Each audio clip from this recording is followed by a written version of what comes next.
Welcome to Switchfoot 182, the podcast.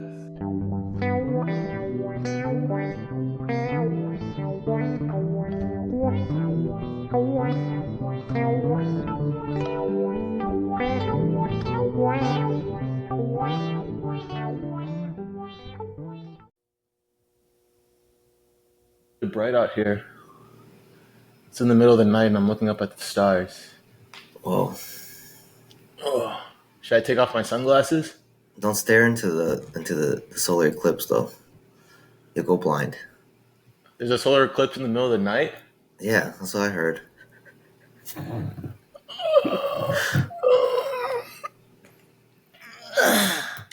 I can't see.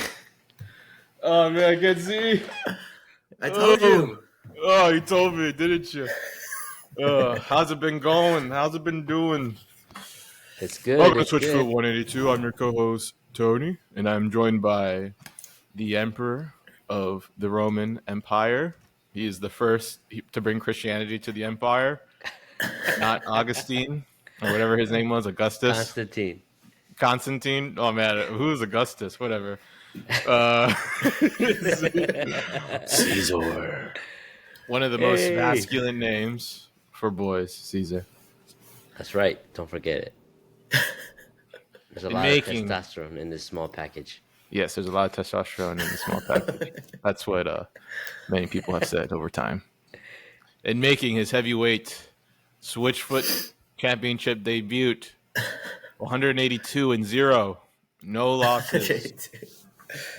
He has a big fight coming up with Mike Tyson on June whatever. It's showing on Netflix. Victor. Also, another masculine ranked the number one masculine name, I think, in 2024. Victor, because it's a winner. You're the victor. Yep. It's a cool name. Alpha males are winners. Right? Yeah, they're victors. You're the victor and the loser. So that's I never really thought about your name like that. Actually, I don't know why. Oh, really? You never? Yeah, never like Victor is what you call people who win stuff. Yeah. That's cool. It's a cool name. But your name is Victor, so I can't name my children after that. I mean, I guess I could name them after you. Yeah, it's all right. You can. I'm good. I'll Okay. take it. So, how's everyone doing? It's been a long time. Yeah. Yes, too long. Doing good. I've been doing good. Yeah, there's been a lot of in terms of recent Switchfoot news. So it seems like in the earlier part of the year, like Jon Foreman was doing his thing with the Drake guy. What's his name, Caesar? Brandon Lake. Yeah, so Brandon Lake is like I'm not too familiar with that guy, but I looked at him a little bit, and he looks like he's a good guy, obviously, and he's a great singer, but he looks like the Drake of Christian music. Am I right? Right? Yeah. I was thinking more so the Lil Wayne of Christian music because of the braids. Oh my goodness. But My goodness. Why Lil Wayne? Well, because he's has an eccentric appearance, and so does this guy with the tattoos and the long hair and the braids and stuff like that. But yeah, I think you said he has tattoos, right? Oh yeah, he's covered in them, and that can be rare for the style of music because he's more in the worship music vein versus like the Christian contemporary. Like you have bands like Skillet, they're a Christian band, but they're like exclusively like rock and roll and really heavy, and so it's typical to find bands like that, and they're covered in tattoos. But it's really rare to find a praise and worship guy that's covered in tattoos, and that's Brandon Lake, and so he's edgy. No, I know. I think he's cool. I just thought it was interesting though because he looks like he's very popular. Oh yeah, I don't know who he is. he's I was like, I'm the only one who doesn't know who he is. So he became popular because of this. He's written songs for years, and a lot of the songs that we end up singing in church, and like at least like the modern churches that sing like modern worship songs, he's written a lot of them. And what really blew him up recently was a song called Gratitude, and he sang it on the set of The Chosen, which is like one of the biggest TV shows right now about the life of Jesus. And it was good marketing, and it just blew him up big time.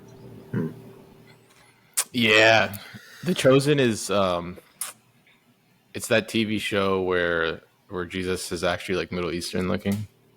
Yeah, no more white Jesus. So That sucks. Just joking. Just if you're listening to this, I'm not white. Okay, so I can do that joke. It's not like offensive. oh my goodness. We're 5 minutes in. Already got some jokes. Yeah. Oh my goodness. I mean, there's aliens are definitely going to be coming into this episode. So today we're going to talk about the song called "Stars," "Estrellas" in Spanish, but Switchfoot calls it "Stars." And so, in terms of before we get to the song, though, like going back to recent news, like like we were saying, like Jon Foreman was doing his little shindig with Brandon Lake. They had an after show in Idaho that Cesar couldn't make. Yeah, Why'd but you bring that up? I know, I'm That's a sorry, because painful we were memory, talking about man. it last time, and you were like, I don't know if I'm going to do it. But luckily, they're coming back to Caesar later this year over the summer, I think, and they're also going to Newport, Kentucky, which is close to Victor, Oh, are there? and Yes. they're going to New York City at I think it's the Pier 17, which is a really cool venue. I've been there before. I've seen some like reggae bands there.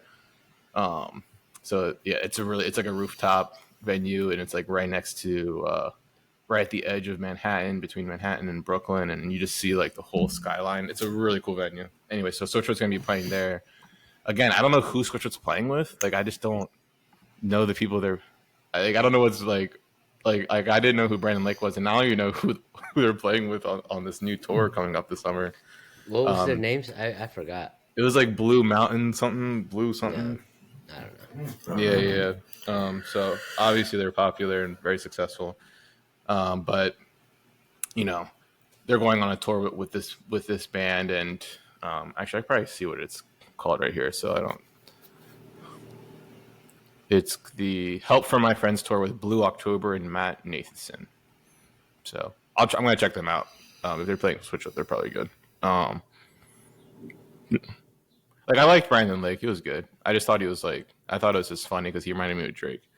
But yeah, Help from My Friends tour. So check it out. They're doing this tour over the summer. Now that Jon Foreman's done with Brandon Lake. And don't forget, they're also doing the Creed Summer of '99 tour, which we mentioned a long time ago. Yeah. That's still a thing. And then they're also doing like the So What Festival, June 2nd. And then obviously, as everyone knows, they're doing Bro-Am on June 15th, which is about 20 days from now. And they're also doing their getaway after Bro-Am. So if you're in San Diego, there's like a lot to do, obviously, with Switchfoot. They're also playing in like a couple casinos, which is like really interesting. So they're playing in Reno, Nevada, Grand Sierra Casino on June 7th, and Morongo Casino. All ages are welcome, but minors must be accompanied by an adult. June 21st. I wonder if they're gonna have alcohol at the concert. I mean, Did I say the story where I went to Switchfoot? I told the story about I went to Switchfoot concert looking Yeah. for alcohol. Oh, I already said that. Okay, yeah, and they the bar was candy and like water and stuff and soda. well, I've been to a Switchfoot concert where they were serving alcohol. So Okay, so I that's not think that like okay, so like that. I guess it depends on the venue. yeah. I So think it depends, like who also is like the other, like because Switchfoot wasn't the main line artist. oh that yeah, I didn't think about that. Like at the Creed concert will be a lot of alcohol. Maybe There's no I don't way. know. That's Yeah, kind because they're very secular.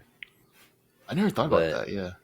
I think in that same episode I told that story about this video I saw that they were in Australia and they were singing at this store, and these ladies were really upset and they protested out front because there was a lot of T-shirts with like half naked girls on it, and so that I don't know if it was Jon Foreman, but somebody came out from the band and talked to the girls, and they were like, "We're just upset because this store objectifies women, and you and you're singing at the store." And so then Switchfoot asked the store to remove all the shirts that had like have naked women on it, and so they took all those shirts out of the store for them while they were performing. I was like, oh, that's pretty cool. Yeah, that's nice. Yeah. No, they're very nice guys. They try not to outcast anybody. They try to be very inclusive. Yeah. They're nice guys. But yeah, so they have those tour dates coming up over the summer, and then in addition to that, Jon Foreman's In Bloom album's coming out May 31st. So that's next week. So check that out. It's gonna be out on Spotify and stuff. Pretty pumped about that.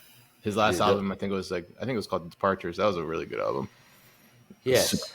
That was a great album. I'm pumped for this one. Oh my goodness. Every song that he's putting out, I'm like, dude, I love it. I love it. I know, they're so poetic, you know. And in addition to that, he liked a comment, so now he's a fan. Or I don't know. Yeah, whatever. Yeah, he's a fan, share. Yes. He liked a comment. I said, if poetry could write poetry, and that poetry could write poetry, that's Jon Foreman. Poetry. He liked that comment. Yeah. I mean, his songs are so poetic. How else do you describe him? They're very good. They're very good. You can see. People talk about that. What is that theory called? I can't remember what it's called. But basically, like, you had to do something for 10,000 hours to become a master, right? Mm-hmm. I forget what that theory is called. And so you can really see it now in Jon Foreman's his stuff was always good, but it just seems like it just gets richer and richer over time. And you can just see that experience and him doing the same thing over and over and over again. Like, he's really, really become a master at poetry. Yeah, and I think what's awesome too is, like, I think at this stage, like in 2024, he's like a hidden gem. He's not like corrupted by like the big labels or anything. It's just all him, and it's really shining through. But yeah, he liked that post in May 6th, which was amazing. Tony, how did you feel about that? When you walk me through your emotions when you got the notification on your phone. Well, first off, I didn't check like the Switchfoot Instagram for like a week, so it was like a week late. So I was like, first I was frustrated. But he liked a couple things. So I share his stories all the time. So I like shared a story. And actually, what am I saying? No, I saw this instantly. My bad. So there was like a week or two where I didn't go on Instagram, and he liked the story that I shared. So I was frustrated. And then I was like, oh, man. And then so like I did like catch up with Switchfoot stuff. Like I was looking at like any updates. And I was like, oh, Jon Foreman's just like posting all this cool stuff. So like I shared a story that he did on Instagram. He liked that story. And I was like, oh, my goodness. And so then I commented. And I put that, and I was like, what am I going to write? Like, what do I feel about Jon Foreman? So then I said, the poetry stuff. And he liked that comment. And then at that moment, I was like, oh, man. It was like he liked it instantly. And I was like, oh, man. I was like, should I keep commenting stuff to see if he just keeps talking to me, or like should I DM him? But then I think I put a comment on another video, and he like ignored it. So I was like, okay, cool. But anyway, so like, yeah, I guess he's cool with the name. Yeah, I haven't heard from him on Instagram about like a lawsuit. But that's supposed to be because I'm a lawyer, so I'm thinking like, I wonder if it's like copyright infringement. I mean, he has a case. It's like a derivative name. In which case, I would totally be awesome if he did that, and I would totally just change the name. I don't care, but I would like Cesar, we were talking about it. Like we would frame like the complaint or the letter. Yeah. I would literally frame it and have it like on my wall. Like, I got sued. I got threat of lawsuit by Switchfoot's lawyer. But yeah, it seems like he doesn't care. I wonder if he gets the joke though, because I got the name Switchfoot 182 from Jon Foreman from a video a long time ago. We talked about this. How he's like, yeah, like we came up with a band name when we first started out in '97. It was Switchfoot 182, right? But there's already, or it was. Sorry. No. We came up with a band name in 1997, and it was Switchfoot, right? But there was another popular band in Sweden called Switchfoot, so we had to change it to Switchfoot 182. So now we're Switchfoot 182. So he was like making fun of Blink 182. So I wonder if he remembers that. Maybe not. But yeah, I got that from him. So again, that's also another argument that it's copyright infringement. But whatever. I think he's cool. And then so Yeah, that's a recent Switchfoot stuff. So there's a lot going on, but like also in the past couple months, there's been a lot of like earthy, sensational events, you could call it. So we had an eclipse. Was it a lunar or solar? It was a solar eclipse, Solar, right? yeah. Yeah, it was a solar. We had a solar eclipse. Was it pretty We like good had. at where you were at, Tony? Oh yeah, so that the solar eclipse for me was legit. Yeah, so Yeah. in like New York City, New Jersey, you could see it, and so it was really really cool. How about you guys? It was good where I was at. No, I know Caesar, you said it wasn't the greatest, right? no. I mean, we had some of it was I was in class. Some of the kids had like welding helmets and solar eclipse glasses, so we went outside to go see, and like it was like maybe 10%, 20% of it was covered, Yeah. and so you could never tell without the glasses because it wasn't enough to block a sufficient light for you to notice a difference. Yeah. But back in and I wish, man, I really wish I would have had the pictures uploaded to my computer. Actually, maybe I do.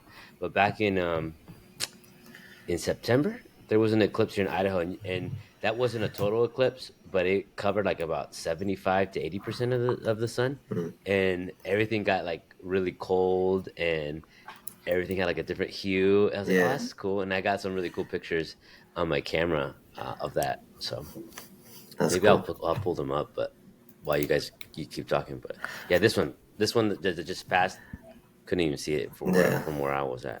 It was like 99% where I was, but if you went like 30, 40 minutes like north, like of where I live, they said it was like a complete, and I didn't see the complete, but I had a couple friends that saw the complete 100% like shutout, and they said that it was like amazing and like the best thing they ever witnessed. But where I was, it was almost full, but it was like one little sliver left that didn't go away.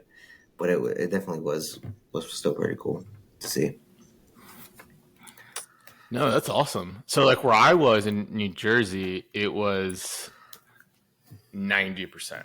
And so like we all went outside, and someone I was at work, so it was like the middle of the day. Yeah, Someone went outside, and they my boss was like, I was working on something, and they're like, "You want to go outside to see the eclipse?" I'm like, "Oh, I can. Okay, cool." So I went outside, and we looked at it, and I was just like trying to connect to the universe as I was doing it, and yeah, I connected with the sun and the stars, and then I transcended my body and became one with the sun and the stars. And then yeah, so like I'm writing like a sci-fi novel, so it was like a really cool experience for me. that's cool. So anyways, but then I went Can back I? into my body and went back to work. So nothing unusual. Nothing unusual, just a basic Monday, whatever day it was. No, but it was awesome. No, it was so seriously, it was 90%, and I saw like in Buffalo. My friend was in Buffalo. It was like almost 100, I think, there, Yeah, and like it was like pitch black. yeah, that's how it was here. It was really weird. It was a weird hue. It was like almost pitch black where I was. Like the end of the world. I Yeah, wish. I'm like so frustrated though because when I lived in Pennsylvania, like a year or two before moving to Idaho where I was at had a complete like this location Idaho had a complete solar eclipse. And then I moved to Idaho, and then you guys in that area have a complete solar eclipse. It's like I was like, I keep missing it. But anyways, I actually found the pictures. If you guys want to see it from September, I can share that on the screen. Yeah, why not? I mean, I don't care. Yeah, let's do Yeah. it. Solar eclipses don't happen that often. Actually, will it let me? Just the entire screen. Yeah, here we go. Share. Maybe you Yeah, when wanna. you look at stars, sometimes you can see solar eclipses. yeah. My Oh, friend. actually, the sun is a star. So we were. Say it again. No, you're good. Oh yeah. Oh, whoa, that looks trippy. Bro.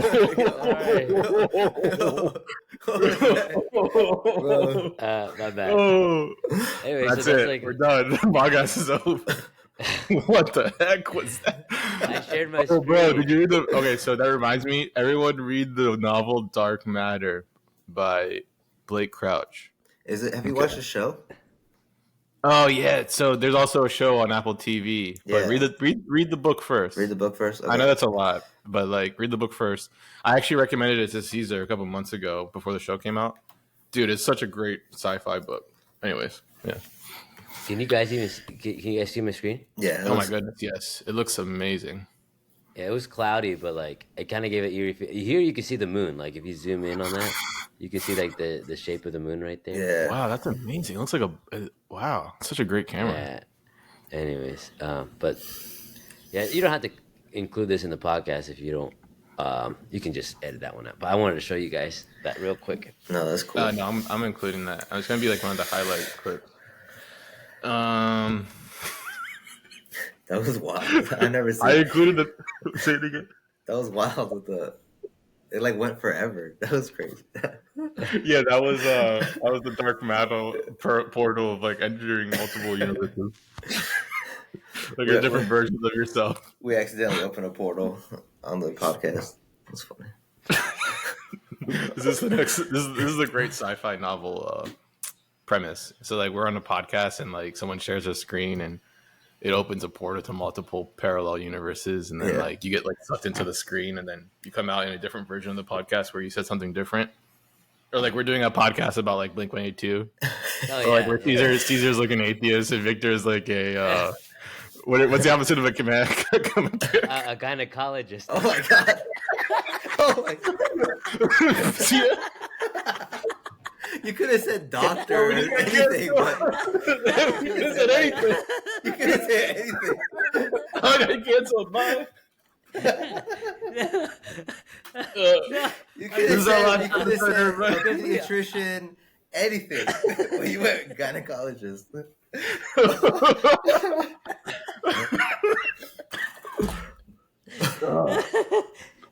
Well, that's the first thing that came to my mind when you said complete opposite. So.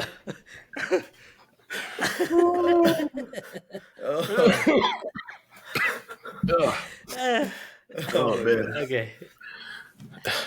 Yo. Okay. Okay, we back. We gotta collect ourselves. Okay, now we're back in this universe, guys. Back to Switchfoot 182. Yeah, we're back in the Switchfoot 182 universe. Okay. So let's talk about this song. Oh, you know what song we doing? Oh yeah, Stars. Okay, so if you haven't realized it, which you may have not, we're talking about the song called Stars by Switchfoot, which is off of their second album. It's off their second album called Nothing Is Sound, which I think is a cool name for an album. This is the first album. This is the fourth Switchfoot album. It was released in 2005, and is the first one to include the Honorable Drew Shirley, who, if you didn't know, before Switchfoot, he was in this band called Altogether Separate, which is another Christian band, and it's like a funky, contemporary rock, soft rocky Christian band, and he shredded in that band. It was a good band. I like that band. I checked them out after Drew joined Switchfoot. I never heard about them before, and yeah, I like some of their music.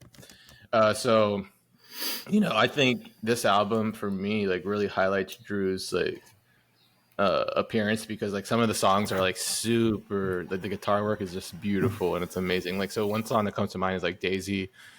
Stars definitely comes to mind with the intro. Though I think that's more of a Jon Foreman riff. But I think Drew just, you know, complimented it really good. Another song that I think highlights Drew's The Shadow Proves the Sunshine, Politicians. So, I mean, you just see a lot of good guitar work on the song, and I think that's a testament to how amazing Drew Shirley is. What do you guys think about Drew Shirley? He's good. Don't we have a picture with him? Yeah, that's exactly what I was going to say, Victor. Yeah, sorry, I stole it from you. The only Switchfoot person I've met in person, Yeah. Drew Shirley. He was super nice to take pictures. Now that I look back on this as an older person, like he was the most junior guy in the band, so I think they were just like, "Oh, we're tired." Drew, can you go out there and take pictures with the guys? With those idiot kids. And so he went out there and took pictures with us. Here it is. Oh yeah, I was about to pull it up. Yeah, that's our Cesar and I have the fake Switchfoot shirts in that photo. I think Tony has a real one, right? Yeah, that's correct. So like in this picture with Drew Shirley, which I'm sharing on my screen, I have a real shirt, and Cesar has his fake one, and Victor has his fake one, and Drew chilling with the sunglasses in the middle of the night. Just super California vibe. Pretty tall guy. He's probably 6'2". He was a little Yeah, he taller than was. me. So Um, yeah, you could tell mine's fake because like the Switchfoot symbol is like a little too high up towards the collar. It needs to come down a little bit more. But like, oh well, yeah, yeah. Your Switchfoot symbol is like right here. It's like a little. It's like like a it's like a tie. priest. Oh yeah, like a little priest collar. Yeah, there you go. Look at that. I am a Switchfoot priest. Oh my goodness. Yeah, That's I had so I had a funny. dream last night that I was working out in the Caribbean, and I was like working out in like this Catholic church, and I was just like, every church in the Caribbean has like a huge gym. Like it's awesome. Really? Anyways, yeah, That's isn't that cool. weird? It is Weird kind of dream. weird. I dream about literally working out. So, anyways, like Drew is a really great guy, and oh man, I was devastated when he left. Honestly, like Yeah, it was sad. yeah, it was honestly really sad. I mean, like I feel like he became a pivotal part of Switchfoot. I mean, he started touring with the band during the Beautiful Letdown touring era. I don't think he was on that album, but he was part of the band's like tour and promotion of that album. So that's kind of when he started. He wasn't an official member yet, and then he became an official member for Nothing is Sound. And I love like so like this album for me is like the upset, broody, not in a good mood Jon Foreman going through some stuff, which I'm all for. I'm sorry you went through that, John, but the sound is awesome. Like Happy the Yuppie World. I still don't get that song. I can't wait till we do a podcast on that song because I like, know, what but he in the sounds world so does that upset. mean? That's Yeah, like the very first sentence is like, Yeah. yeah. and so like it just sounds like he's like I don't know antsy, but like I angsty, right? Is that the word? Angsty. Yeah. But Yeah. no, I just love that. I love Dark Switchfoot, man. Like because like Switchfoot has like these sounds where like so you have like the poppy Switchfoot where it's like native tongue, where it's like really popular song. It's on the radio because like I remember seeing that song on the radio, native tongue, like in LA Fitness, like on repeat. Are You you go to LA serious? Fitness, they always play like native Huh. tongue. Yeah. So you have like that poppy, like I think it sounds like the 21 Pilots type of sound, I think. And then you Oh, yeah. have the early 2000s, what everyone knows, the alternative post-grunge Switchfoot sound. That's what they're known for. The legendary sound, like that's what Switchfoot will go down in history as. So Meant to Live, Dare You to Move, songs like that. Also very radio friendly, but it was very specific to a specific time era. So like early 2000s. Following Nirvana, you had like Foo Fighters, Switchfoot, bands like that. Even Creed had that post-grunge sound. Yeah, that's Switchfoot. Then you have like the very mellow, like I feel like acoustic-y Switchfoot, like folk sounding. Yeah. And then there's this like weird, dark, eccentric, not radio friendly, experimental Switchfoot. Yeah, that's you have to buy those EPs to really hear that one. Yeah, the Eastern Hymns for Eastern Western Shores. Yeah, I love that one. Yeah, so that was an EP.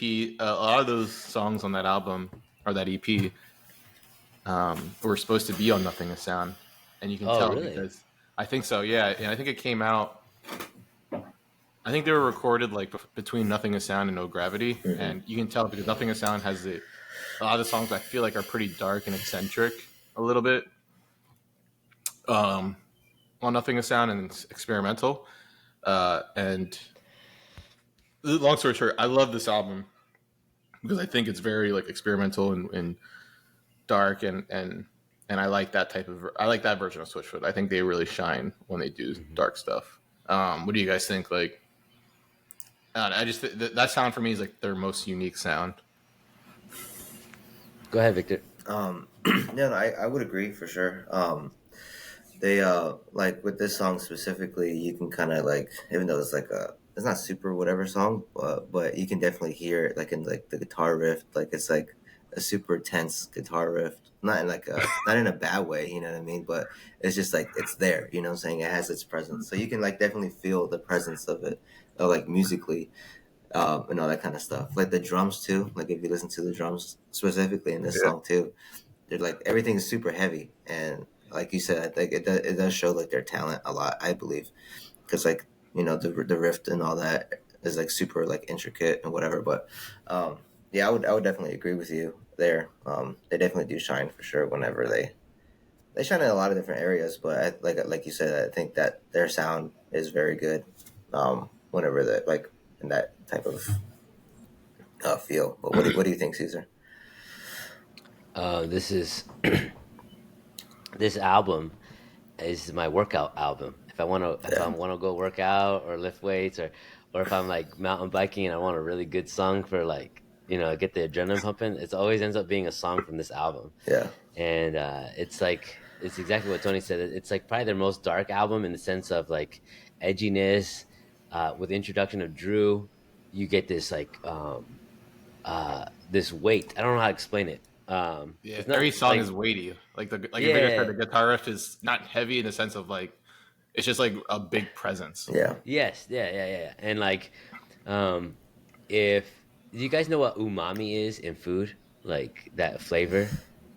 I've heard of that. I'm not sure what it is though. It's like a Yeah, I've heard. Japanese. It's a Japanese concept, and this is it's just like this full like steak. Steak has a flavor, and it's not that salty flavor. It's a umami flavor. It's like this fullness, right? And it's like this meaty taste. And so like when I think of like Drew coming in on Stars, that's what I think of. Like this is the umami of music. Like he brings in this fullness and the completeness and the weightiness inside of it. And like Hmm. it was, yeah, it was. I mean, if you just Beautiful Letdown, of course, is like the number one album. But there's a distinct shift from Beautiful Let Down into Nothing is Sound, and I think in my opinion it has to do with Drew. Now specifically with the song, what I think about the song, I love the song. It's like I said, this is on the top of my list of songs that I want to listen to if I'm going to go snowboarding, mountain biking, if I'm working out in my garage, if I'm going to go for a jog and I need that motivation. Like Stars is like in politicians um, and ammunition though that's in Beautiful Letdown, but ammunition is on that list. But even then, like if if they would have recorded ammunition with Drew Shirley, oh my goodness, that would have been I'm saying, Yeah. like that was It'd be such like some gut busting solo in the middle. oh Yeah. yeah, it would be so good. Anyways, about Drew Shirley, I really miss him. One of my do you guys remember this video? I can't seem to find it, but they pushed Drew Shirley into the pool. They Oh got yeah. after recording. Um, they were like standing outside. And my assumption is it's the pool that they recorded the music video for Stars in. And they like walked up to say, "Hey, this is the new guy in the band." And they walk up to Drew, it's like, "Welcome to the band." And they pushed him in the guitar, like they pushed him with his guitar on into the pool. And it was like they're just being silly. But that's like the first time I remember, like, oh, there's a new guy on the band.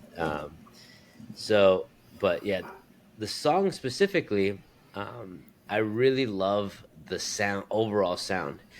Uh, Jon Foreman talks about his inspiration for music is from his parents. His dad was like a rock guy, his mom a classically trained organist, and he really loves Christmas carols. And Christmas carols have a distinct sound. They're light and airy and have a beautiful melody. And then rock and roll is like, it's kind of almost the opposite of that, right? And in Stars, I feel like the sound that you get in Stars is those two worlds combining, and that's Jon Foreman right there. That's like his style, because the music itself is pretty heavy. It's one of the harder songs, but if you pay attention to the Jon Foreman's melody line, it is a beautiful melody. You know what I'm saying? It's pretty. It's a pretty melody with this grungy like Hmm. guitar riff, and so that's like one of the things I really like about that song. Yeah, and that's what's like such a I so we we're giving our overall impressions and thoughts about the song, right? And for me, it's like this riff is just so awesome, and I think this. I go back and forth, right? I think this started off as a Jon Foreman riff because the reason why I say that is because John has a thing with songs in drop D. So this song is in drop D Hmm. Hmm. for all the guitar nerds out there. So you take the top string, you tune it down to a D instead of an E. And John likes that tuning a lot. Daisy's in drop D, I think. There's probably another song on here that's in drop D, but I know Daisy's in drop D. Stars is in drop D. John definitely wrote Daisy. And I think he did Stars too, and I think Drew added his little flavor to it. So I think it's a combination of both. But I think it started off with Jon. Also, Meant to Live is in drop D, and so Meant to Live is pretty cool riff too. Um, this riff also emulates like I guess what we would call like soft metal.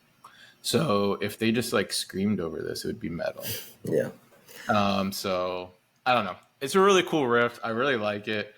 It's just I'll share later when I share a video. Like some kid, he learned how to play on his guitar, and he went to a Switchfoot concert, and he's like, "Could I play Stars on Switchfoot?" And so they brought him up there, and he played with them at the very end. And Drew was like kind of like trying to show him like, "Oh, go here." I mean, it's for guitar lovers and guitar players. This is like one of the Switchfoot songs. It's like, oh man, I gotta learn that riff, just because it's so awesome.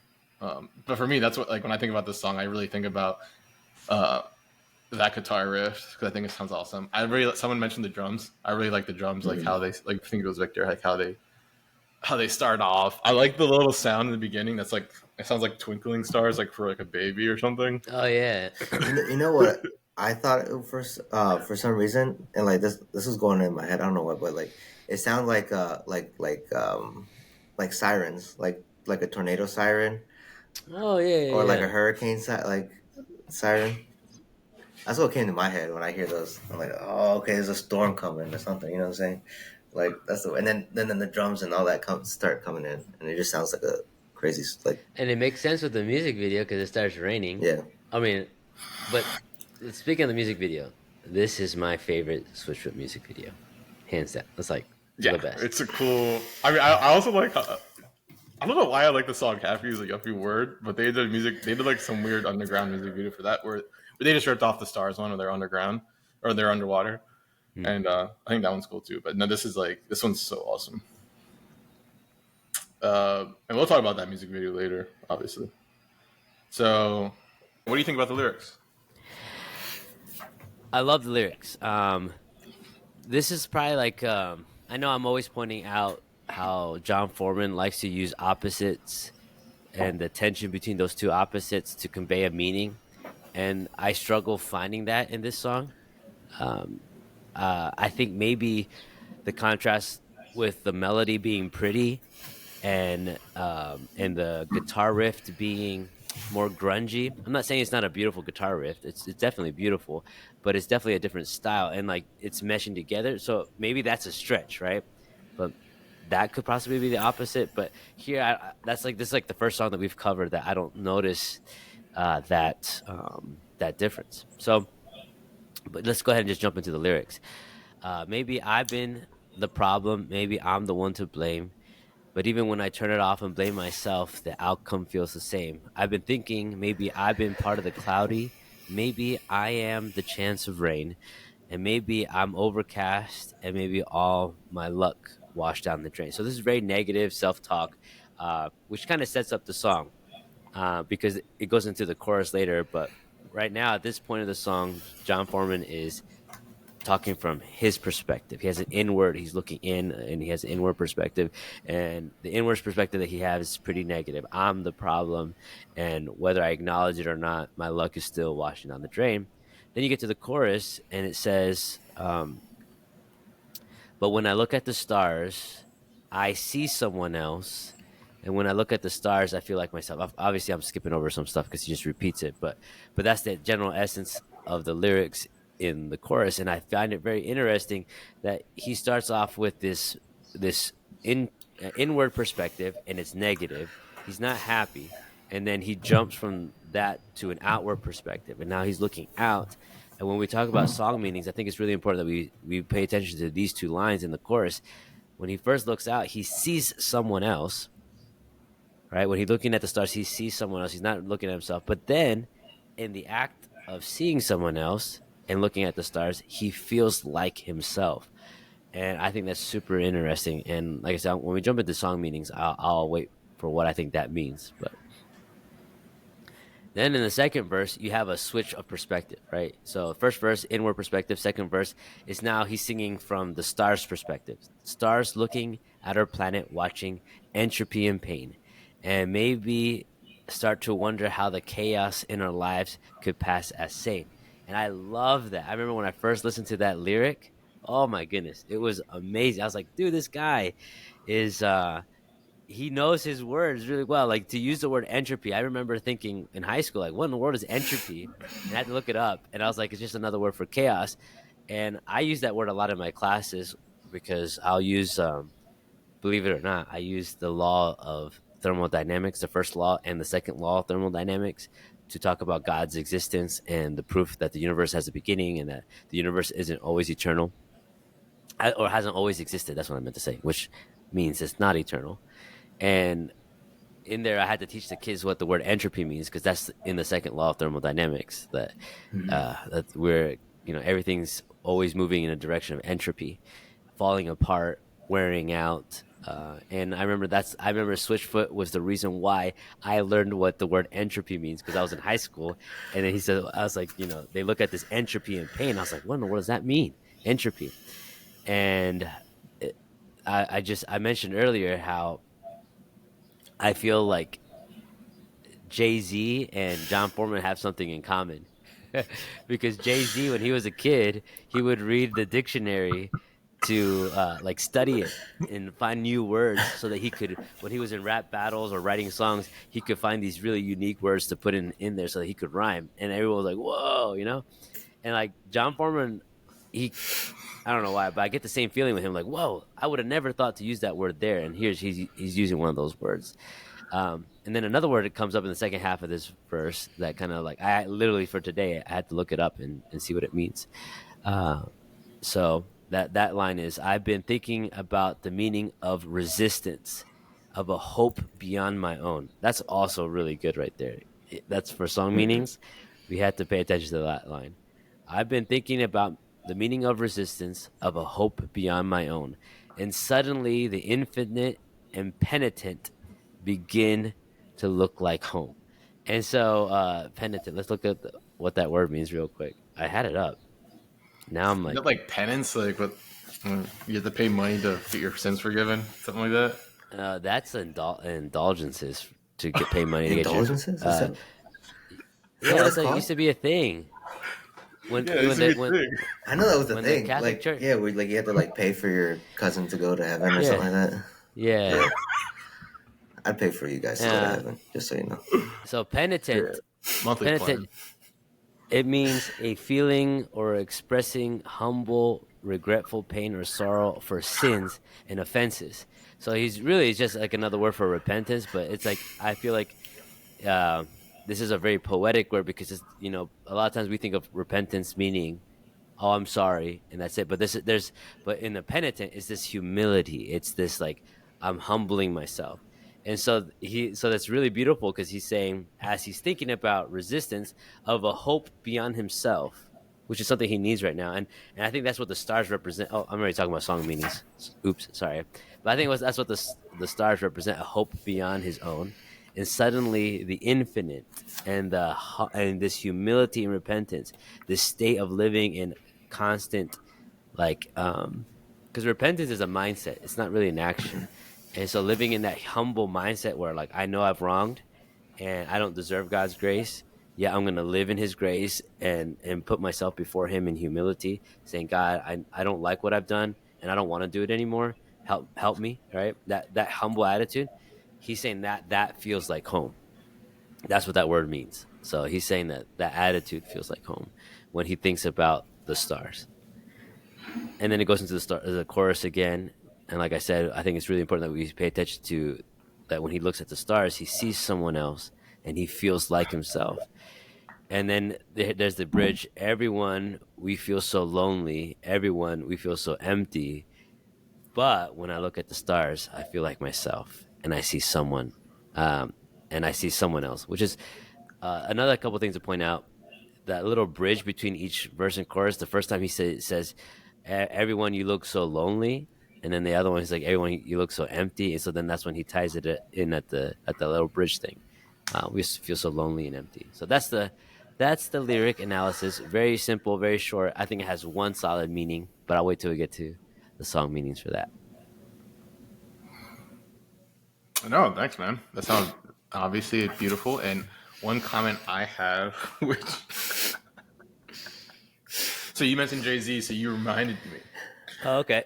There's been a rapper, and there news as of recent, who used to be like Jay-Z, who's in terrible legal shambles, and whose career is all but over, and whose legacy will forever be tarred. I'm talking about Puff Daddy, P Diddy, and Jon Foreman has Fiction Family. Yeah. And I literally thought about this when I saw all the P Diddy stuff going down. I was like, oh my goodness. So Jon Foreman before Fiction Family became Fiction Family, they called it the real Sean John, which is making fun of it was making fun of I think P Diddy's thing, right? Yeah. I think that was P Diddy's like clothing line back in the early Yeah. 2000s.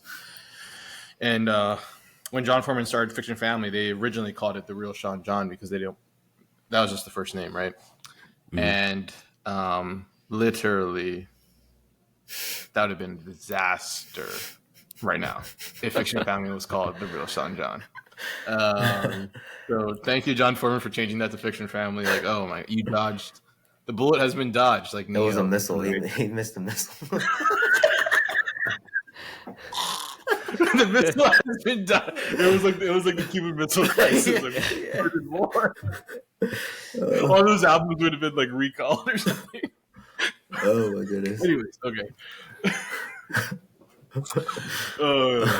Thanks. No, thanks for the lyrical analysis, though. Like, the song is very introspective, but then it's not. It's weird. It's interesting. So, like, I guess that segues to song meanings and you know what the song really is about. And Victor, did you look on song meanings? Like, what do people think? On I was actually gonna do. You want me to go through those now? Oh, whatever you want. Yeah. All right. Whatever you think is appropriate.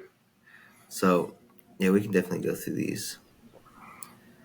I read through some of them yesterday, but I thought it'd be kind of funny to do like a blind read on some of these, so I didn't read all of them. But okay, yeah, go for it. but the very first one on here by Love Is the Movement, back in 2005. Let's play them. Yeah. Anyways, this song is about how the world could just ignore the fact that their lives are passing by without purpose or cause. How the chaos in our lives could pass as sane. Everything the world has got to offer us may seem great and fine, but they are just making us sad and not who we are intended to be. And then he quotes, everyone feels so empty. Oh, sorry. Everyone feels so lonely. Everyone feels so empty when I look at the stars. I think that part means that when John wrote that this is really bad grammar.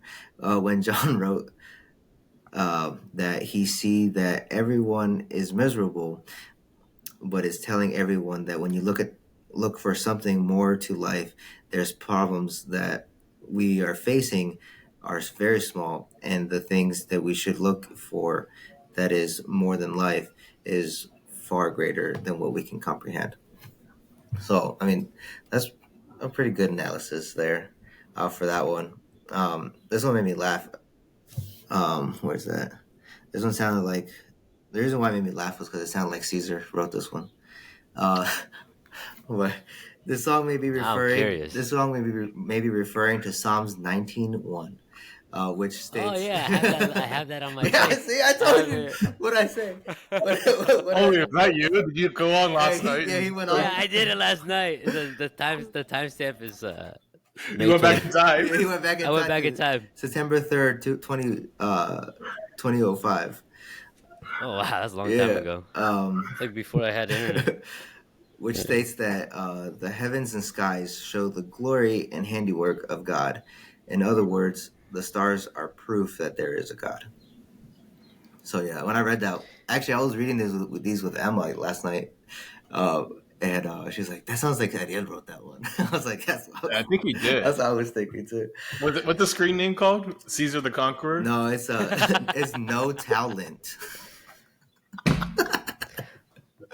No talent gynecologist. No talent. Oh my goodness. No, but this other comment I read last night was actually pretty cool. I don't know why I don't know why they opened it like this though. It's by Hallow Halosheth 11. I don't know. Back in 2007. He said he opens up. Hey, I'm 50 years old. I don't know anything about Christian music, but I heard this song today and I felt like it was written for me. Since I was a little boy, when I looked at the stars in the night sky, it always made me think of God. I wish I could meet whoever wrote this song because every single word felt like it was written by Jesus just for me. Thank you, Dennis. I was like, oh wow, Oh wow, that's beautiful. pretty deep. Oh, speaking of which, I saw a video on Instagram where Brandon Lake's like, he told Jon Foreman, "You remind me of Jesus." Anyways, I thought that was interesting. That's funny. Let's see another one. So this one, according to John, this song is about perspective, a song about stepping back to mindset of chaos and looking at stars. The ideas of anti-entropy, implying there must be something keeping the world together. This verse looks at something from Descartes' perspective, uh, pinning the center of the universe on the individual. Maybe I've been the problem, maybe I'm overcast, falling apart, etc.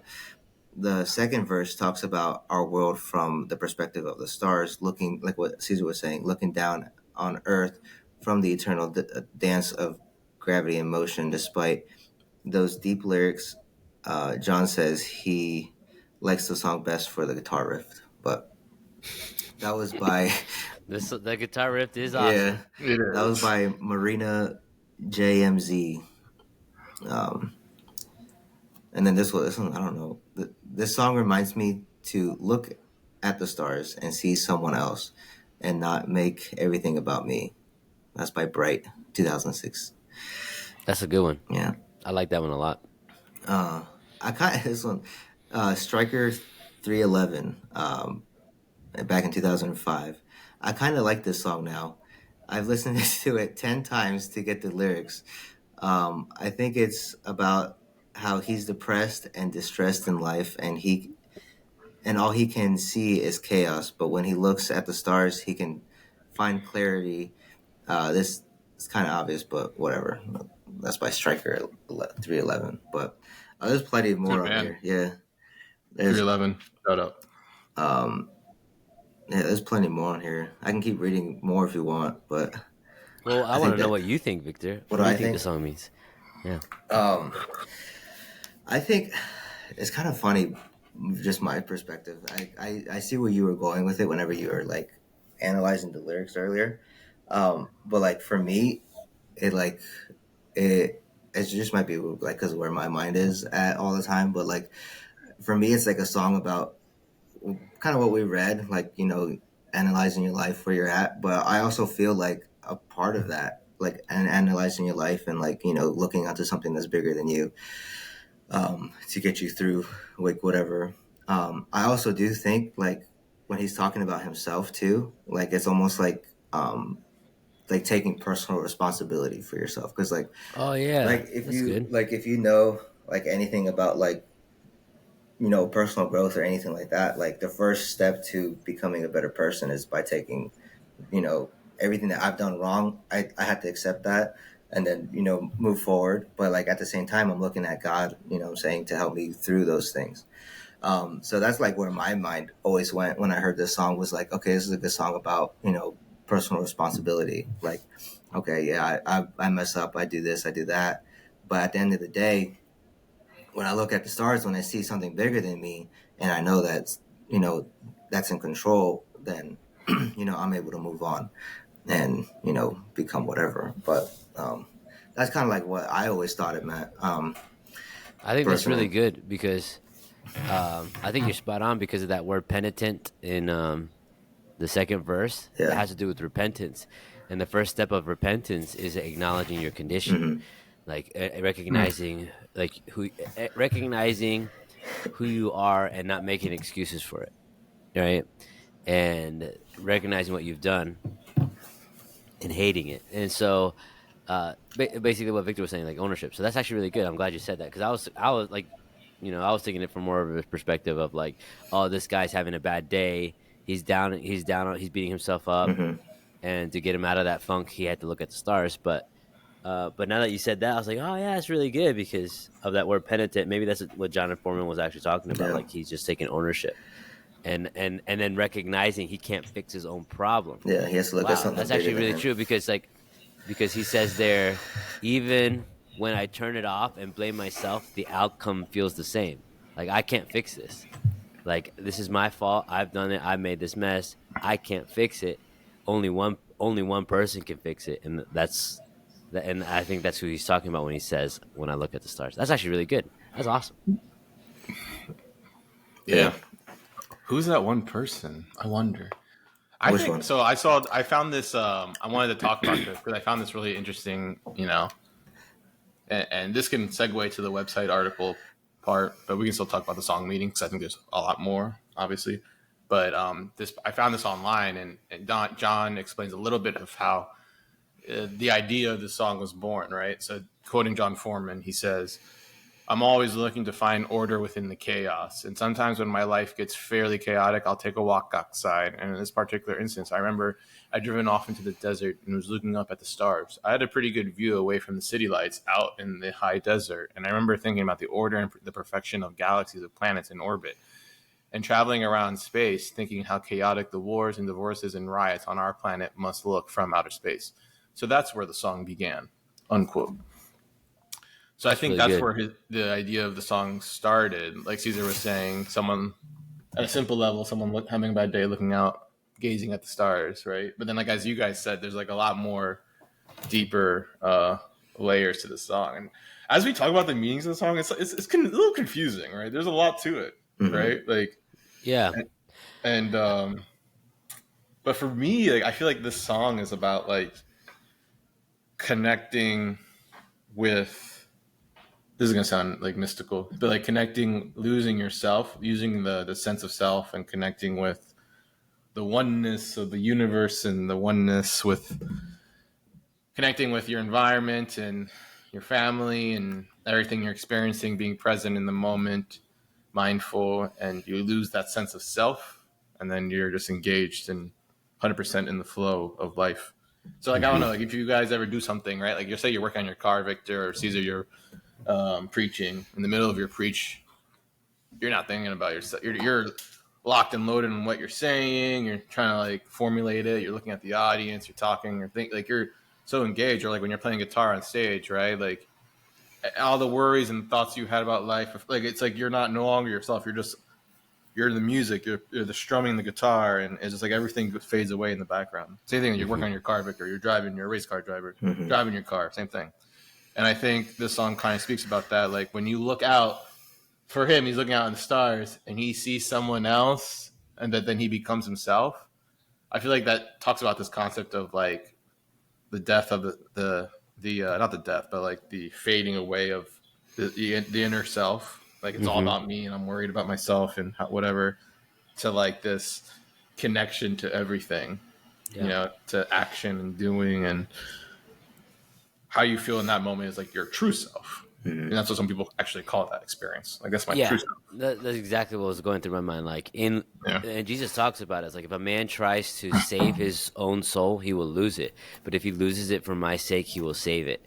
And so in that message, it's exactly like if you try to hold on to those things, you'll never find out who you really are. But it's the moment that you let go of the chaos and the entropy and you put your focus and attention on God and you just kind of give that over to him and lose yourself in that, that's the moment where you find your true self. And that's kind of like um, because like that's one of the things about the song meanings that I wanted to bring up was, Yeah. I see someone else and now I feel like myself. In Genesis, the Bible says that God, when he made humanity in his image, right? Which a lot of people get confused and think like, oh, like God must have a body like me. Well, And wait. So he would be like ripped and yoked, right? Like he'd be like Arnold. yeah. No, if I'm sure God is fit, but if he had a body, But that's not. I mean, there's some religions that believe that. There's a lot of Christians that make that conclusion. There's a couple cults that started off with that idea. Like one of the reasons why that cult drifted off so far is because they start off with this idea that that God has a physical body, and they even kind of borrow from.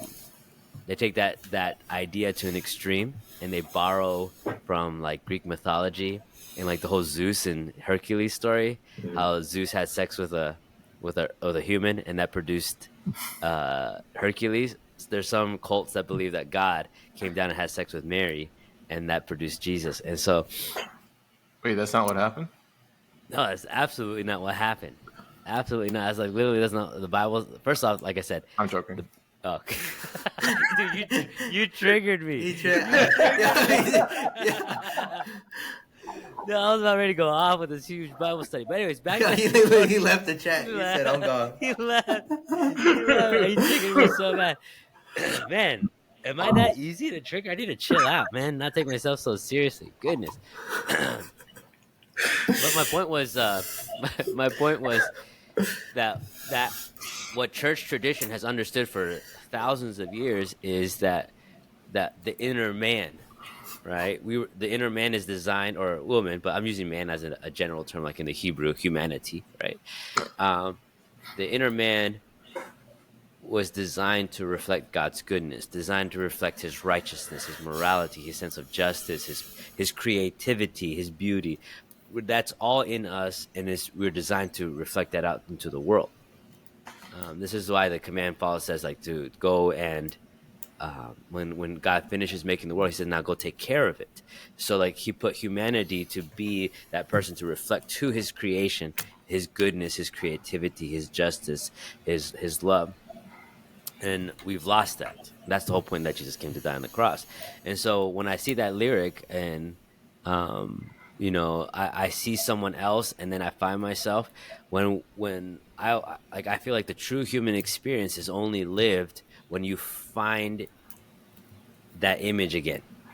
When you learn to start reflecting that again, then you learn what it means to truly be human. And that's kind of like what pops up in my head when I hear that lyric right there. And it kind of lines up with what I think what Tony's talking about, is that when you lose that twisted up portion of yourself that's super negative and brings nothing but chaos and entropy, right? Mm-hmm. When you lose that person by focusing on the stars, right? Then that's when you truly find who you really are. So, Yeah, like we call a lot of people, like in the meditation world, they call this like a lot of people run in this mini me in their mind. Like, so what I'm about to say is going to sound a little confusing, but if you like study like neuroscience, there's actually no. So a lot of people think about the brain as like that's who I am. That's like where I am. Like there's like this weird consciousness in your brain, like a section that's like that's you, right? But actually, when you study neuroscience and you run like brain scans and MRIs of people, there's nowhere in their brain where you are at. yeah. So it sounds really weird, right? But so what we end up finding out is like really there is this like concept that you think is like you in your brain, right? But what you can observe is not you. Anything that you can observe is not you. So your thoughts that you like hear in your mind, or the talking, the mental images, if you can observe it, it's not you. So then what is you, right? And so then it's like it kind of goes back to this concept of like when you're doing something and you're just like so ingrained in the moment, and I don't know how to explain it, like everything just fades away in the background, like that fading away, right? Then that experience is, I think, the true self, the you.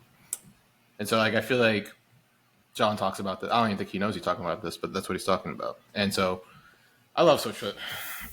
I mean, they're a really good band. I mean, you just learn so many good things. And I do like all through like just by talking about this with you guys, like I feel like I learned so much more about this song.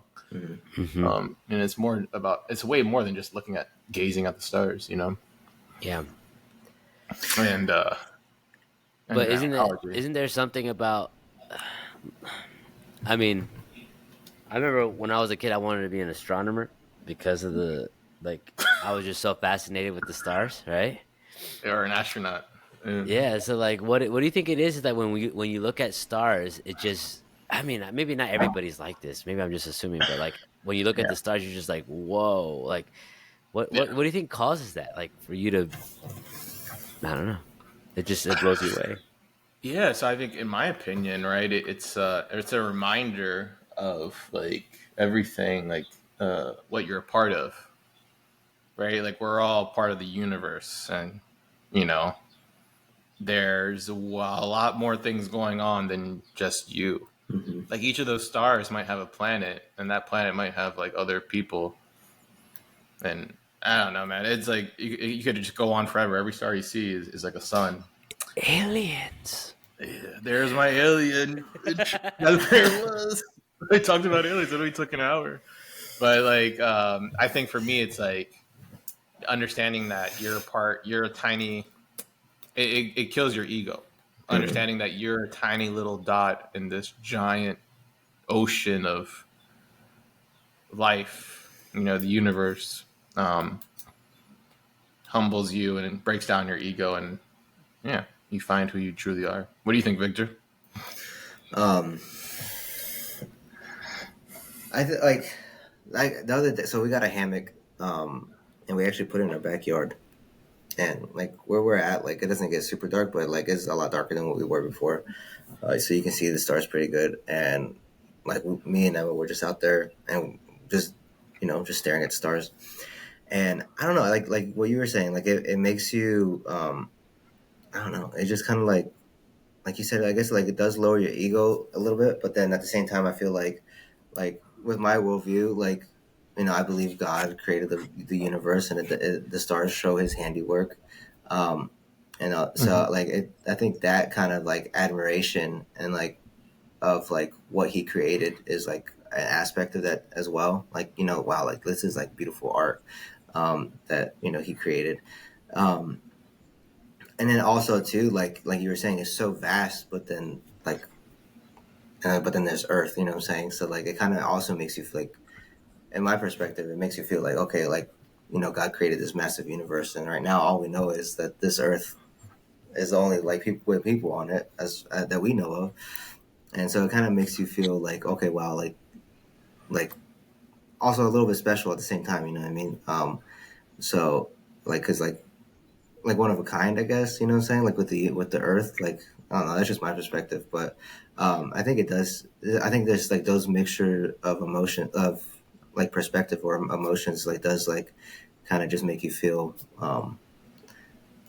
I don't know, like just like I don't know how to explain it. Like it just gives you that that feeling that you get whenever you when you look at the stars. Like it's just like you're like wow, like this universe is so much crazier than I can even What wrap my what finger around. what Tony said about like it put it kills your ego. I feel like that. Like I was like I wish I would have thought of that because that's like a really good way of putting it. Yeah. And I think like it produces two feelings in people. I went to Bruno's Sand Dunes.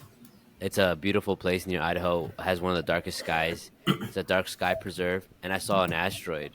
I mean, we call them shooting stars, right? But this got super close, and it was Oh, huge. It was like the most beautiful thing I've ever like one of the most beautiful experiences. But it was terrifying. Like, and there was like little kids there. You heard the explosion. It like rattled things. That's how close it was when it finally blew up and disintegrated in the atmosphere. And there was these little kids with us, and they were scared. And so like it's funny because I feel like that's like our starting point when we think about our ego dying, we Hmm. get scared. Hmm. And sometimes that's yeah. a feeling that we feel like when we look up at the sky, like this like oh my goodness, and then there's that fear. But I think a healthy place to get to is when you look at this when you feel that sense of your ego being put away and you're like in awe, like oh, like you're surrendering yourself. Hmm. So like I think Surrender. like those are the two feelings that you feel when you look at the stars. It could be like the sense of awe or the sense of fear because you're like, oh my goodness, the reality just set in. I'm not the center of the universe, Hmm. Yeah. and but I think that's an unhealthy. I think that all of us that's our starting point. Honestly, I think that's what it is. And then as we grow and we mature and we move in life to become that healthy person that God wants us all to be, is to be okay with that ego death and Hmm. Yeah. death of self, like the Bible puts it. But it's all the same thing: ego death and and like almost finding joy in it. You know? Yeah, I mean, it's like you're letting go of what you're used to, and I think a lot of people can get freaked out by that. But Yeah. if you just let the process happen, like those feelings too, like there's this concept like when some people like meditate, like they might feel actually not good, they feel like uncomfortable, Mm-hmm. but you just have to keep letting that happen. Like those feelings is not that's not nothing bad. Like that's God. That's actually what they call it. It's like the source. It's God. It's you going into deeper levels of awareness, and it's God taking you there. And sometimes it can just feel all because it feels uncomfortable doesn't mean it's a bad thing. So you know, fear is not necessarily a bad thing when you see the stars. It's just a part of the process of becoming one with the universe and transcending. No, I'm joking. We'll leave it at that. The New Age podcast. And anyways, so I want to jump into live performances, but like I feel like the song like we just got like sucked into the meaning because it's like I feel like there's so many layers. Yeah. But there's a lot of live performances on this. Like one thing I do want to talk about. This isn't a live performance, but like the Switchfoot video for Stars. It is so cool, and I think it was the first video where they did underwater stuff. And so, um, I want to share this video with you guys because it. I think it's Switchfoot's like. I don't know. Is it their best video? I like it. It's my Yeah, favorite. but I wonder The if other it's one, their. the other one that's kind of my favorite is the one where they're playing like Dance Dance Revolution or Guitar Hero or something, and it has Oh, like, Awakening. and that's a good music video too. But this is one of my favorites. Yeah. Yeah, Awakening is good. I think there's like a famous actor in that one too. Yeah, he's on from Arrested Development. Oh, is he? Yeah. So that's Yeah. so cool that Swisha, was able to get that not notoriety. They have like really good connections. Mm-hmm. Like that's cool that they were able to get like famous actors. But anyway, so this is the music video for Stars, and there's a video I think also on YouTube where you can see like how they made this video. So it's like behind the scenes footage of how they did this, and it's like they woke up at like I think like 4 a.m. or something, and like we're swimming underwater in a tank, like with like equipment and stuff, and it looked really crazy, but the end result was amazing. So here's a little section.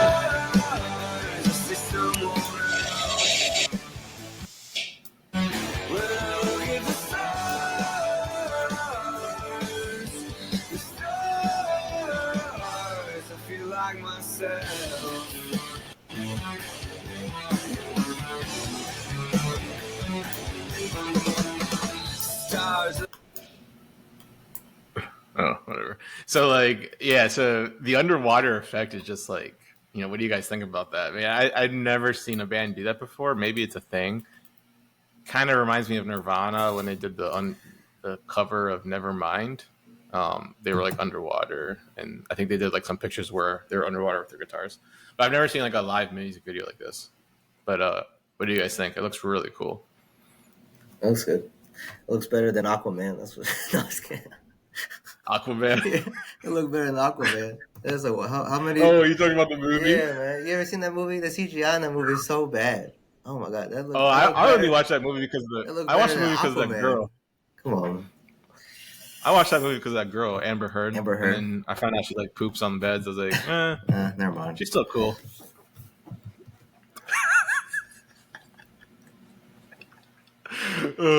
What do you think, Cesar?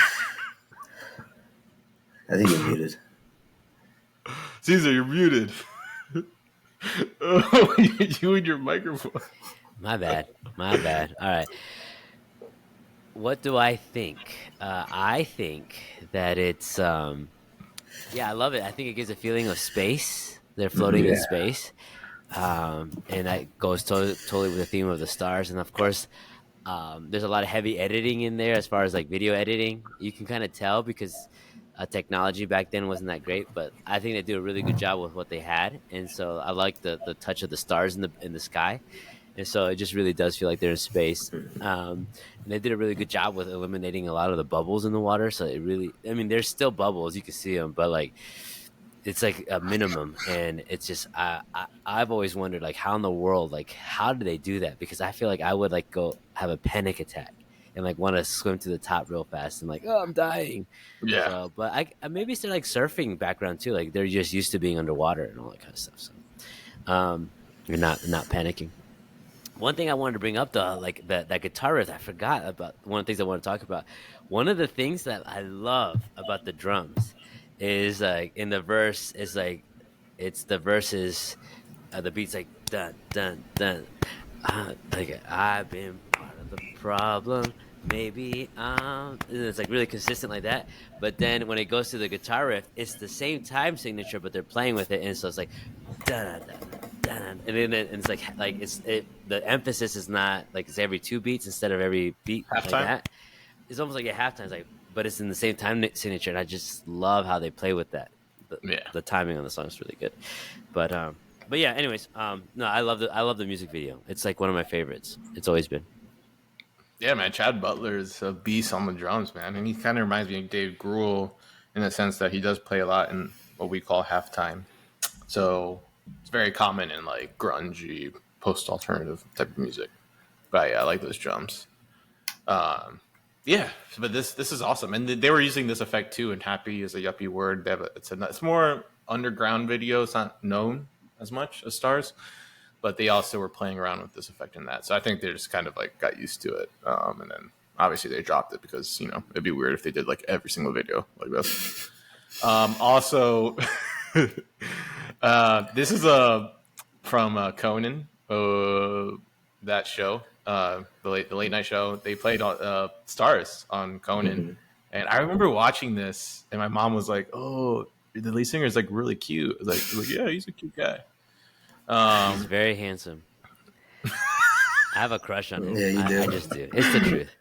Yeah, no, he's definitely a good-looking dude. Every time Tony mentions him like looking good, he goes, "Yeah, he is." It's always every single time. We're like, yeah. Hey, no, it's just game. It's just game recognizing game. Hey. That's all it is, man. Hey, man, I'm comfortable. I don't care. Yeah. He's a good-looking dude, man. If you say otherwise, then you're jealous or something. Anyway, so wait, where is this? This is 2005, so this is like peak. Like this is like Switchfoot and the freaking like everyone knows who they are. They're on everything. Nothing Is Sound was like one of the most popular albums. It was like number 2 on the Billboard. Like they were killing it. And so this is on Conan, and like this is like peak like Switchfoot with the hair and like when people think of Switchfoot, like this is what they think of. So yeah, this is on Conan. There's that boom, boom. It's awesome. I don't know. John's playing Explorer, Gibson. And I would like to note that this song and all Nothing Is Sound is a Gibson album. Gibson guitars. But if you notice the hair, it's like the Switchfoot hair. Yeah.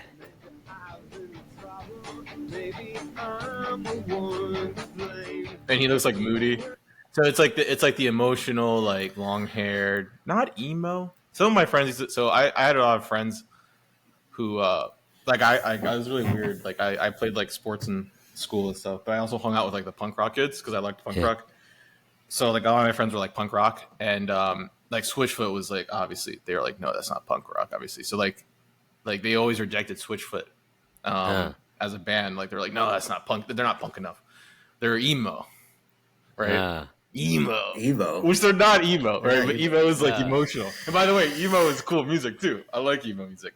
But the reason why they say that is because they have like the long hair, and if John's hair was literally black, he would look like the emo guys.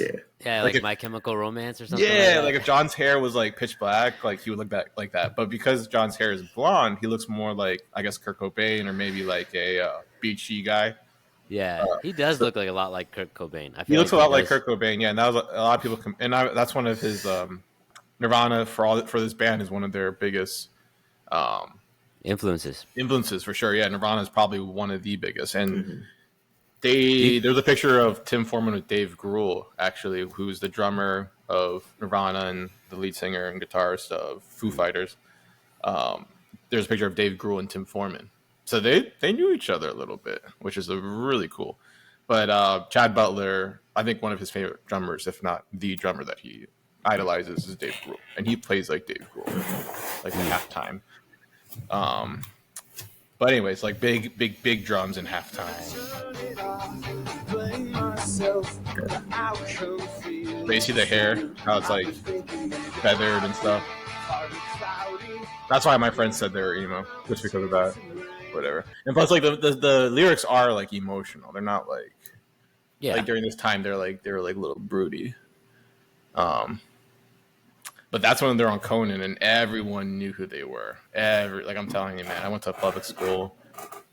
The secular people knew who Switchfoot was, and there was a really cool video of them playing on the news, doing this acoustically. And so I kind of want to see what you guys think about this acoustic. You know, like this song is a guitar song, really, electric guitar, and hearing an acoustic is different, you know? Mm-hmm. So curious what you guys think. Maybe I've been the problem, maybe I'm the one to blame, but even when I turn it off, I blame myself. Here's the intro. Maybe I've been the problem. Yeah, so what do you guys think? It sounds good. I just started recently playing the electric guitar for church. They've been wanting that feel, and it's really funny because you cannot play the electric guitar like an acoustic. I learned that really fast. Okay, so I've been like learning how to do like triads and finding different chord shapes all along the neck and learning how to tie all the chords together. I've been really focusing on that on my Gibson Les Paul. And but what's really interesting is like the stuff that I'm learning, like the style that I'm learning on the electric guitar, you can play it on the acoustic. Like, and it still sounds good, you know? And so, and I can see that's kind of I think that's what's happening here, because like, I don't think it sounds bad. I think it sounds good, but I think you can't go from acoustic to electric. I think that's like really, you have to really change the style of the song to do that. But you could definitely go from electric to acoustic, and it still sound pretty good. What do you think, Victor? No, I like it. I always like the acoustic sound, so like I'm a little bit partial to acoustic sounding stuff. So I think it plays well. But like Cesar was saying, like you're not gonna get that same like you know, metal-y sound that you would you know, on an acoustic that you're gonna get on an electric guitar. But I think it sounds good. Yeah, and it's interesting that you're talking about like the transfer of music from acoustic to electric and vice versa, Caesar. For me, this song like is so like I started off learning how to play electric guitar, not acoustic, and then I went to like, you know, acoustic, and then obviously you can do both once you. But like I started off learning guitar on electric, and when I first started learning on electric, it was so much nice. It was easy. It was like the strings are soft and bendy and very like cute.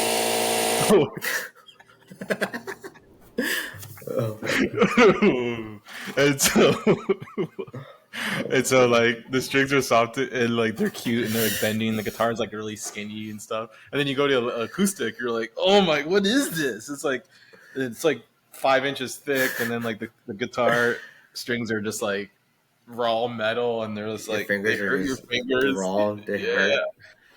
The strings don't bend, and you're just like, what? Oh my goodness. Anyway, so I do think it sounds really cool acoustic.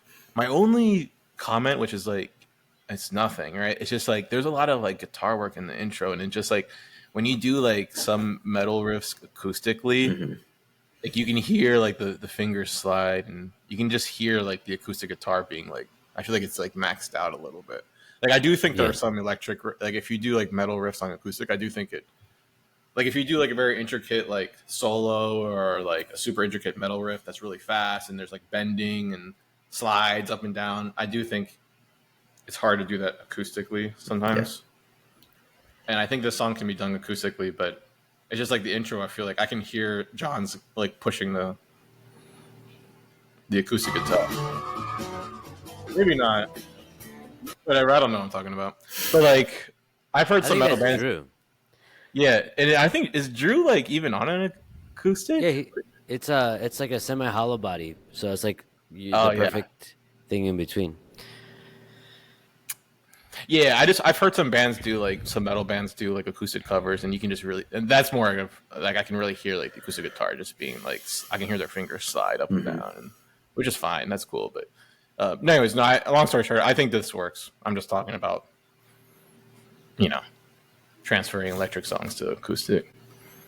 Yeah, I think it's my personal opinion. I think it's harder to do it the other way, like take an acoustic song and transfer it to electric. I've seen like there's this new band that's been like, oh, I can't remember their names. Joe Rogan mentioned it, but they're doing like this cover. There's the big thing right now is they're doing like only covers, and they're taking songs like Taylor Swift songs or Disney songs, and they're making them heavy metal, and they sound really good. I'm like super impressed.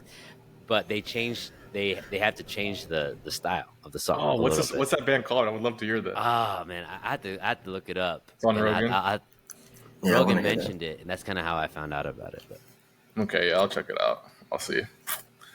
And then the last video I want to share before we go into Mormon covers is the thing where I was talking about the kid who knows how to play this, and he held up a sign that said like, "I want to play Stars with Switchfoot." Mm-hmm. This is in Hershey, Pennsylvania.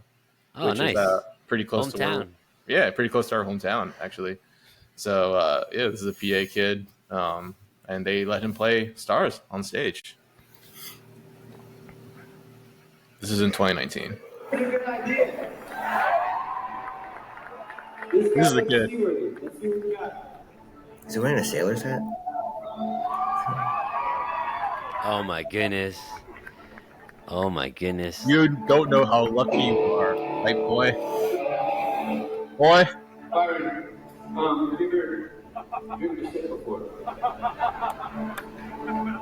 Where we going?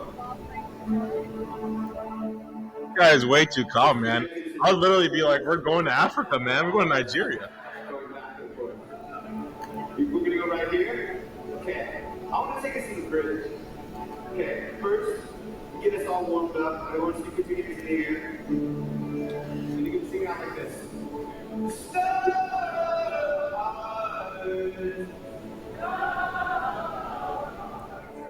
Drew's like, you better not mess this up.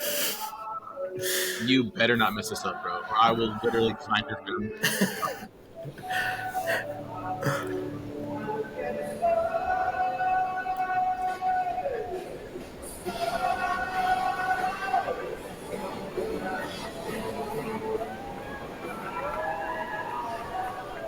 Look, you see Drew's face? He's like, what's going on? He missed one note, but otherwise he's great. Better than me. Look at Drew's smile. He's like, he's happy, bro. Look at that. That's so cool.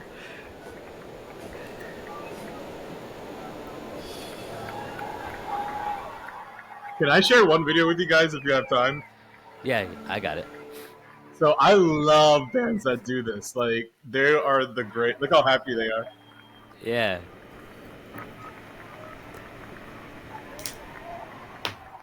They even That tuned is John's so cool. guitar. So I don't know if you guys saw it. Drew tuned it to detune. So John wasn't even going to play it. Anyways, so I love bands that do this. And the best version of this, dude, was the Foo Fighters had this guy play a song. The song's called Monkey Wrench. I know which one you're talking about. You saw that, Cesar? Or Victor? I've never seen this. I've seen this. Okay, it's called The Kiss Guy. Yeah, so there's this like guy who has like the band Kiss, and he's like painted his face like Kiss. And Foo Fighters were going to do Monkey Wrench, and the guy's like, "Please let me play it," and he like just shreds, like he's like better than that. so like he's not, by the way. David Grohl is like literally a master guitarist, which is like shocking. So yeah, another thing. Sorry. So Kurt Cobain used to joke, and Pat Smear, who were the guitarists in Nirvana, who are obviously legends, they used to joke that like, yeah, like our drummer is a better guitarist than we are, which he was. So anyway, so like here's technical guitarist. He was better. Here's the Kiss guy playing with the Foo Fighters, just like a random guy in the stadium. Hey, Kiss guy, looking at you. Monkey Wrench.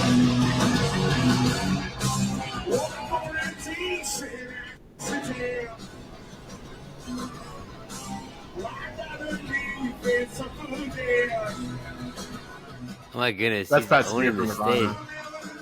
Anyway, so then he goes on this rampant solo. This is where he shreds. Where's the solo at?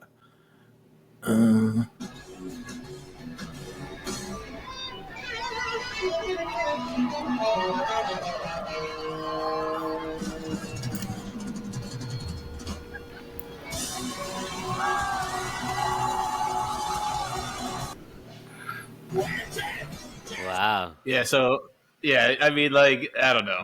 The people who watch your shows, man, you don't know what you're getting in terms of like. Yeah. But yeah, it looks like his name is Yayo Sanchez. So he's Hispanic dude too. Cool. Oh wow. Shout out to Hispanic Viva la guitars. raza. Yeah, I wonder if Hey, he's what's going up with on. us in the guitars, man? Like we got Santana too, man. Mm-hmm. You know? Oh, dude, Latinos like the bachata music and stuff. Like we shred. Oh yeah. Yeah, they like shredded the bachata, man. They're like. I know. I've never learned how to play that, but I was like, dude, I wish I knew how they did that because like that's a Like Yeah, Spanish the bass guitar? of bachata. Yeah. Like Spanish, Or like the just Spanish Spain guitar. If you listen to That's how it. intricate their acoustic is insane. They're doing all that on an acoustic guitar, and like you're just like, what is going on? Yeah, and they have like the long nails. Like, dude, Cesar, Oh, remember yeah, the Esteban guy? Yeah. I remember for a while I tried growing up my nails because I wanted to be just like him, but You wanted to be Yeah, like Cesar that, learned though. guitar from like this Esteban package or whatever. It was like the Spanish guitar player. His nails were like claws. They were like this yeah. big. So Super you had no long. pick, so you just be like. Oh, man. Oh, Did you find any good Mormon covers, Victor? I found one good Mormon cover. Okay. I can start with that one. Shout out to Mormons. I met a couple of you when I went to Idaho. You guys are nice. Good people. I like you guys. They do tend to be very nice. Yeah, they're really. I talked to a couple Mormons for like hours. Good people. I think they're trying to convert me, but Probably. it's okay. Probably. I don't care. Sorry. I My love you guys. My computer crashed. I'm not sure if you guys saw that. It's the government. I think they're listening in on us. Is that what it is? My Well, computer 'cause, crashed, so I have to look. All right, I can They're share. now. listening in on us. Is They that don't what want it us is? to do this. They don't want us to show want it. Mormon We're not ready covers. for it. They're not ready for Yes, this they- revolution of Hispanic guitars. Yes. There you go. Mormon cover number 1. This is actually pretty. Hold on. This is very Mormon. They got the ukulele. Ukuleles are very Mormon. I think Caesar had the ukulele. I do. does, I feel yeah. like I have the same exact one too. I'm about ready to go run and get it real fast. They're harmonizing pretty good though. That's pretty good. It's like it turned to a folk country song. Yeah. I like it.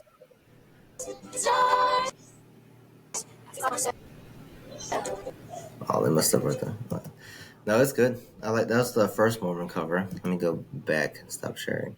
It looks like she's playing a D on that ukulele. There's this one cover I found that was very unique. I liked it a lot. There it is. Let me pull this one. This is the intro. So this is an acoustic cover, and the intro is so different, but it sounds really good. I don't know what it's doing. There you go.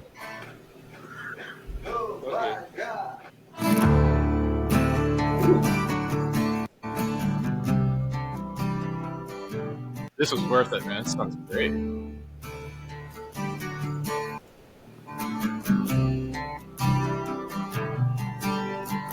Maybe I've been a problem, maybe I'm the one to blame. But even when I turn it off, blame myself, the outcome feels the same. I've been thinking maybe I've been part of Cloud Lake. Maybe I'm the change I bring, and maybe I'm overcast. Maybe all my luck's washed down the drain. I've been thinking about everyone. Should we just like? I kind of want to keep listening to it. I know. But when I look at the stars, when I look at the stars, when I look. Are they Filipino? I think they are Filipino. Yeah, let me see. Oh man, it's in a different language. Oh no. Should I type in? Are you guys Filipino? Yeah. I'll type that in right here. They only have. You got this. Sounds awesome. Dude, yeah, their language it's in a different language. Yeah. You got this. Sounds awesome. I love it. Are you guys Filipino?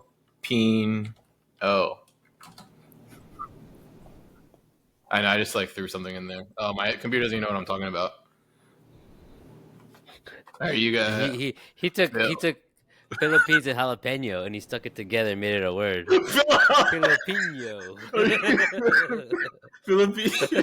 How do you spell it? I don't know how to spell this. Filipino.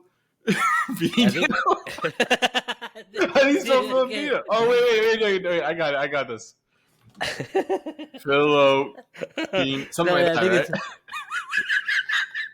I don't look right either. It's with an F. Okay, yeah. It's with. Why the heck is there an F there? I don't want to offend them. Filipinos. This sounds awesome. I love it. Are you guys Filipino? Okay, we're just gonna wait for them to respond. No, I'm joking. Stop sharing. I'll let you guys know if they respond to us. Yeah, no, it's with an F, huh? That's weird. Even though the country's spelled with a PH. Yeah, that is very weird. We should ask Jerome why it's like that. Yeah. I'll reach out. Is he Filipino? Yeah, I think he's Filipino for sure. Oh. Well, it makes sense why they have such a strong Filipino following. They do. Makes they have all a the lot sense. of Filipinos that like them because of Jerome. Jerome. They go there every now and then. It was a good find. This one I thought was really cool, and it would be like what we were talking about earlier with that guy that went and performed it for I performed it with them. This would be super intimidating what this guy had to do. You see my screen? He's playing Stars acoustic in this Jon right here. I'm not sure if you can see my mic. Yeah. But that's actually Jon Foreman right beside him.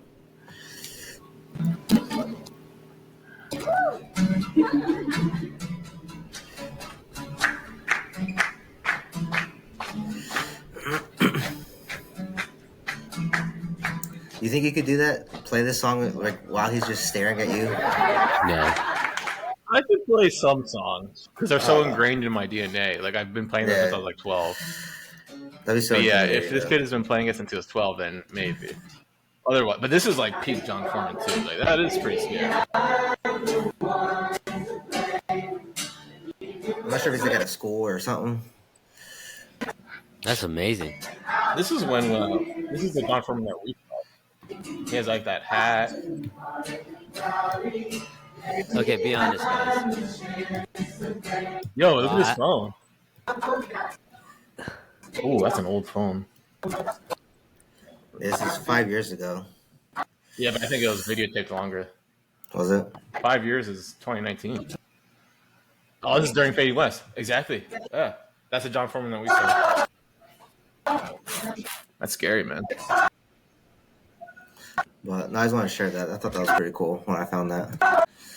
I have a serious question I need to ask you guys. Okay. Do I or do I not buy a hat like that? Would a hat like that work with me? Oh man. Maybe Like the Undertaker hat? No, is that the Undertaker hat? That's the No, Undertaker's a little bit bigger. No, the one that Jon Foreman was wearing. Yeah, like the Fading West hat. Oh man. Do you guys want to hear a techno version of Stars? Yeah, play it while I think about this. All right. This made me laugh because it's like a techno version. I think it would look cool with your afro, but it would ruin your afro. Like if you wear it that day, you can't take it off. Yeah, no, that's how it is with every time I have The hat, right? a hat. Yeah, it doesn't matter what kind of hat it is. I say go for it.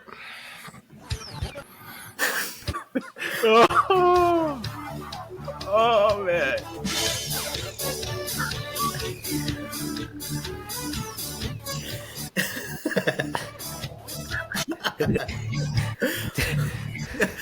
It's like I think this was like one of the last ones I found, dude. I was just dying, laughing. Like, You know what? oh. If everyone's still sleeping in my house when they get off this podcast, this is how I'm gonna wake everybody up. I'm gonna my Please Bluetooth do. speaker. Go walk up. Well, guys, I think we should end it on this. I'm just gonna keep playing it. Yeah. How's everyone doing, man? Oh, Hey, dude. real good. Look at the stars, man. Beautiful. Everybody, if you're feeling down on yourself, just look at the stars, and you'll find your true self. This is a good intro. Maybe we'll use the intro. Yeah, this is gonna be the new Switchfoot 182 intro. I'm Welcome gonna. to Switchfoot 182. This is your host, Tony. Welcome to Switchfoot 182. The problem, baby?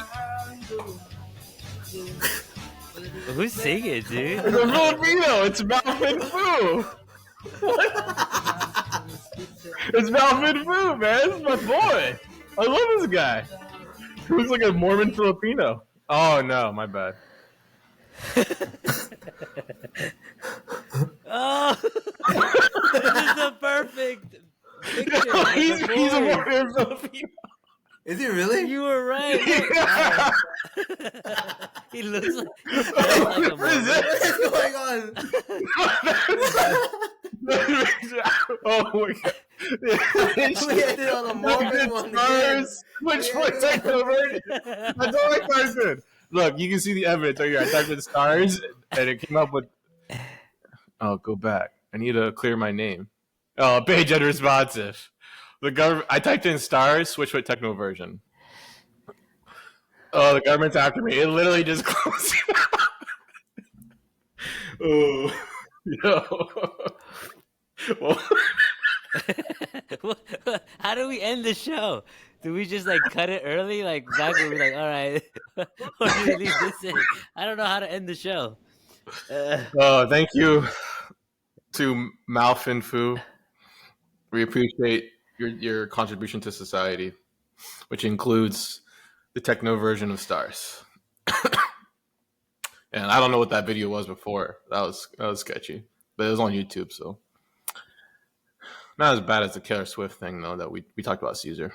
Oh yeah, that was That was very weird. episode 1 too. That was Anyways, guys, so what do you think about the song now that we talked about it for like 2 hours? I still love it. I'll probably listen to it today. Okay, we'll just finish it. Yeah, Victor, the government just got rid of Victor from the podcast, so now it's just me and Cesar. But Cesar, you like the song better now? I don't know if I like it better, but I like the lyrics like more, I guess, especially after Victor's little insight about the whole like ownership thing. I thought that was really good. So Yeah, I like the song better too. Now that we talked about it, actually, no, you said you don't know if you like it better, but I think I do like it better personally. And I think I have a more appreciation for the Mormon and Filipino culture. Like I didn't know those two cultures intersected. You know what I'm saying? Like that's so cool, right? Like so. I really like Mormon people. Like they're really nice to me. And next time I'm in Utah or Idaho, 'cause there's a lot in Idaho. yes, I'm gonna hit you guys up. So I'm gonna shout out to all the Mormons out there. We'll go to the bars and stuff. So yeah, I mean that's what they're inviting me over there. Anyway, so should we do like a Switchfoot turkey to the? No, okay, forget it. No, So- no, we're okay, bye. Get out of here, turkey. Thank you for listening to Switchfoot 182, a song-by-song Switchfoot podcast. Follow us on Instagram at Switchfoot182. If you have a question or a comment, send us an email at switchfoot182@gmail.com. That's 182 spelled out, in words, not numbers. I'm your co-host Tony. Until the next time.